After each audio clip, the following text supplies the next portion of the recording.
Sesaat lagi Anda akan mendengarkan program Renungan Sahabat Seperjalanan bersama Pendeta Wendy Pratama. Selamat mendengarkan.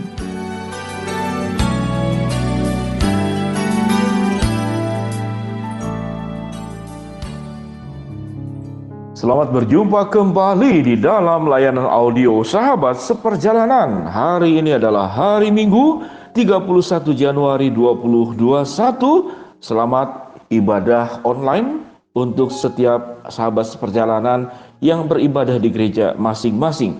Tema saat teduh dan firman Tuhan hari ini dengan judul Tidak Cukup Hanya Menyesal.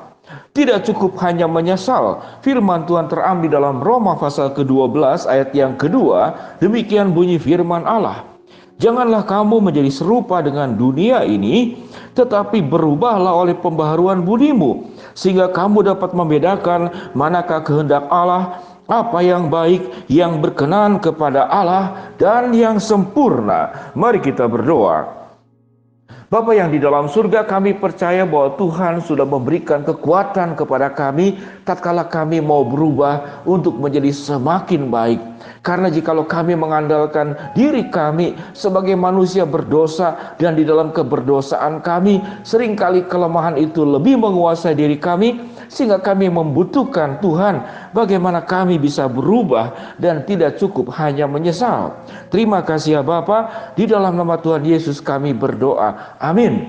Sahabat seperjalanan, kalau ada seseorang yang berbuat salah, lalu dia meminta maaf, kemudian dia menangis, dan dia berjanji akan berubah.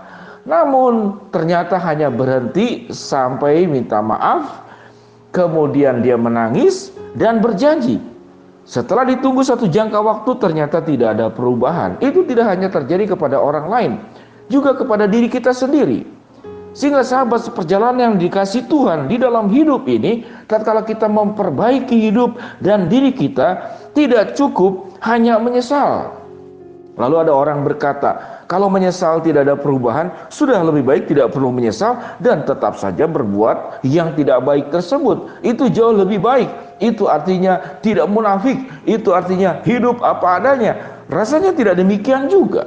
Dua sikap itu tentu dua-duanya salah. Yang salah pertama adalah hanya menyesal lalu tidak berubah. Yang kedua, tidak menyesal dan juga tidak berubah. Apa yang baik dari kedua-duanya? Tidak ada yang baik. Firman Tuhan dengan jelas mengajarkan bahwa setelah engkau menyesal, engkau harus menyatakan sebuah perubahan dalam kehidupan ini. Itu yang dikatakan oleh firman Tuhan. Janganlah kamu menjadi serupa dengan dunia ini, tetapi berubahlah oleh pembaharuan budimu. Berubahlah oleh pembaharuan budimu. Bagaimana cara memperbaiki dan merubah pembaharuan budi kita? Yaitu sehingga engkau dapat membedakan manakah kehendak Allah, apa yang baik, yang berkenan kepada Allah, dan yang sempurna. Ada 4 hal di sini, yaitu apa? Yaitu berorientasi mencari kehendak Allah, lalu berorientasi bagaimana menjadi lebih baik dan melakukan segala sesuatu yang berkenan kepada Allah dan yang sempurna. Sahabat seperjalanan yang dikasihi Tuhan, mungkin buat saudara-saudara, buat apa saya berubah? Toh saya tidak diterima, saya tidak dianggap baik. Banyak orang yang dengan sengaja berbuat yang tidak baik. Sesungguhnya itu untuk balas dendam. Kenapa untuk balas dendam?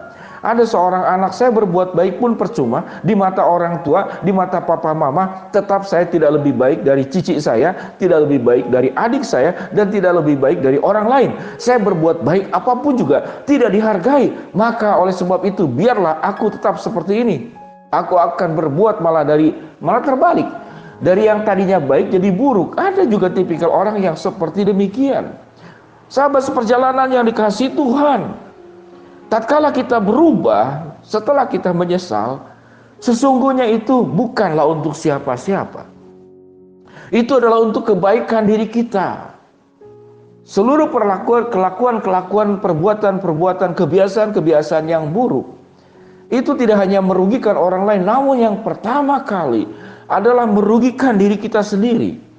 Tatkala budi kita, hidup kita, itu di dalam keadaan yang tidak baik, tidak hidup di dalam kehendak Allah, tidak hidup berkenan kepada Allah, tidak mengejar hal-hal yang sempurna, Memang kita tidak akan sempurna, namun ayat ini berbicara mengapa kita harus menjadi sempurna. Karena ada pertolongan Allah, proses sempurna itu pada bagian ini, bagaimana kita berproses menjadi semakin baik dari hari ke hari.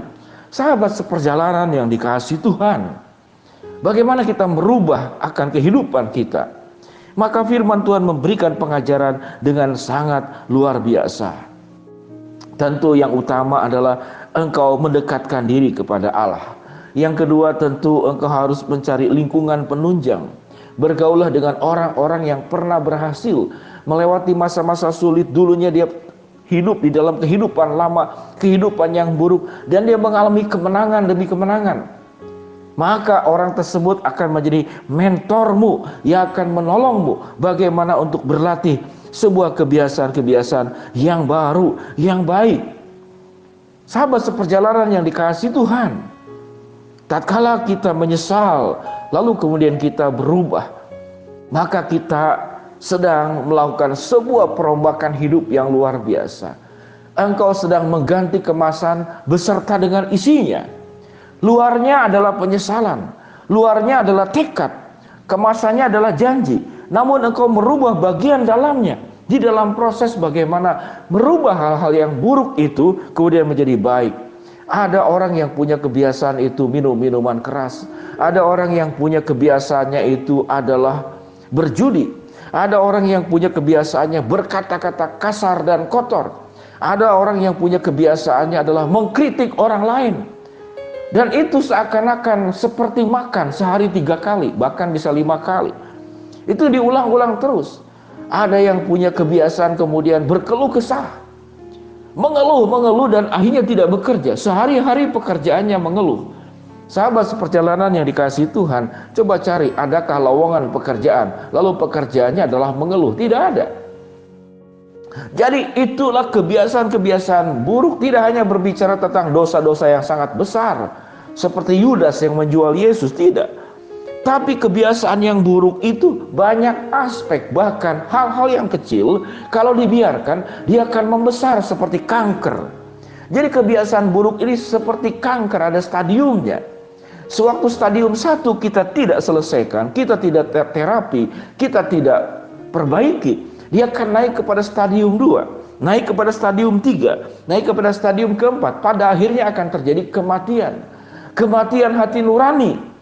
Kalau kanker fisik adalah kematian fisik.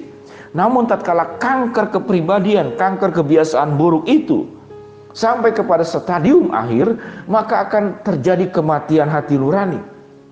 Maka suara Tuhan sudah tertutup, tidak terdengar olehmu. Hatimu sendiri yang tadinya punya kepekaan menjadi hilang. Mengapa?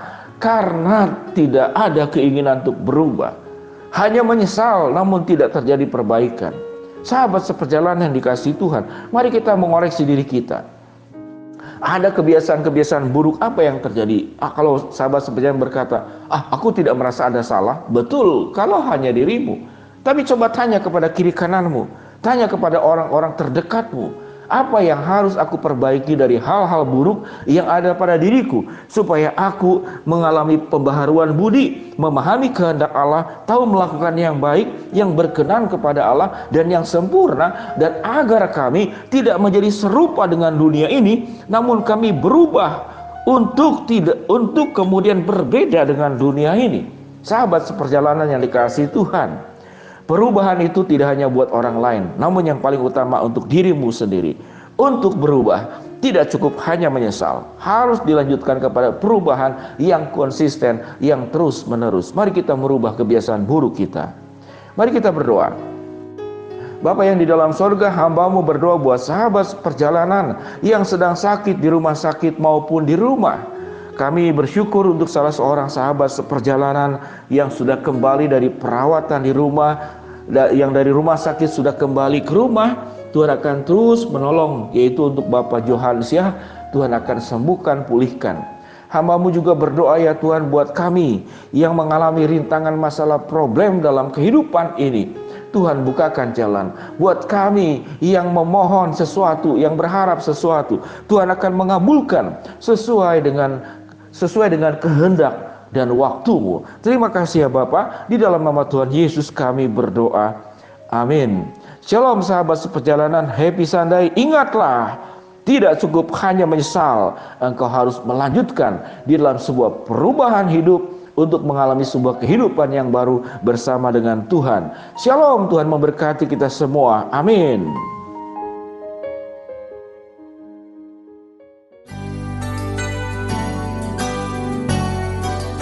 Anda baru saja mendengarkan program Renungan Sahabat Seperjalanan bersama Pendeta Wendy Pratama.